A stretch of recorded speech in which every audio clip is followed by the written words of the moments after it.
In 2010, the UK general election ended in a hung parliament. The news sparked a frenzy. For the first time since the 1970s, no party had enough seats to form a majority government. After a week of media speculation and intense talks between the major parties, Prime Minister Gordon Brown stepped down and a coalition emerged between the right-wing Conservative Party and the centrist Liberal Democrats.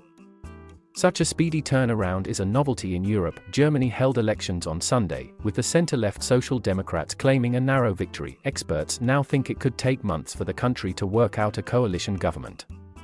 Until then, Chancellor Angela Merkel will stay on as caretaker leader, unable to propose new laws, but keeping the federal government running until her successor takes over. Coalition forming is the norm for many democracies on the continent, especially for those that use proportional representation.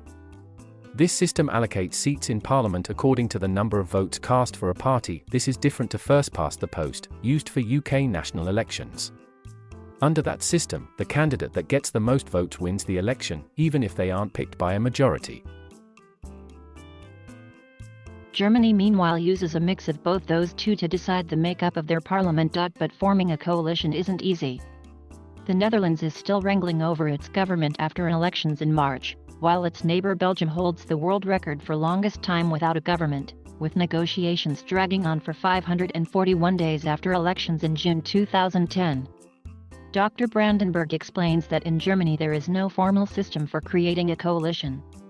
While in the UK the Queen asks the leader of the largest party to try to form a government, in Germany all parties can talk to each other at all times to try to make a deal.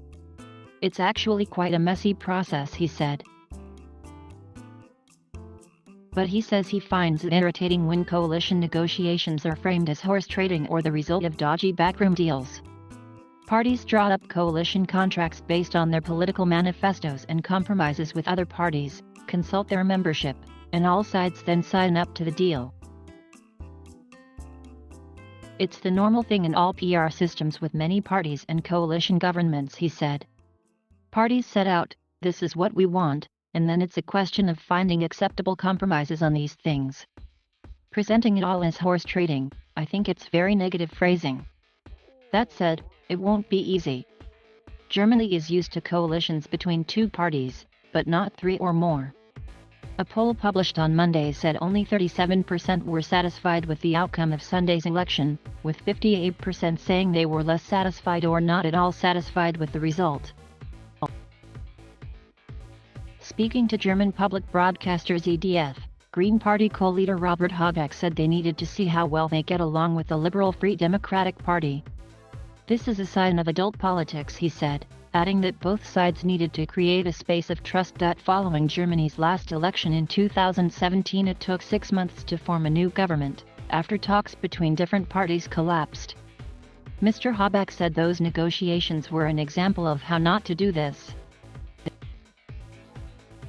In the end it has to be a total work of art, he said. Georgios Stathakis served as Greece's economy minister from 2015 and later its environment minister during a coalition between his left-wing party Syriza and the Conservative Nationalist Party, ANEL. Mr. Stathakis said in his view, every election has a strong, straightforward message from the voters.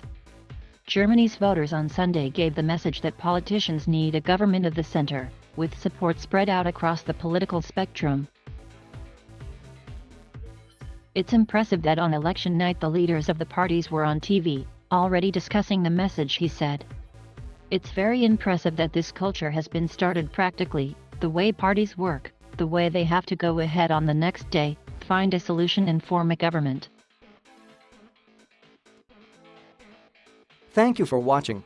Please subscribe.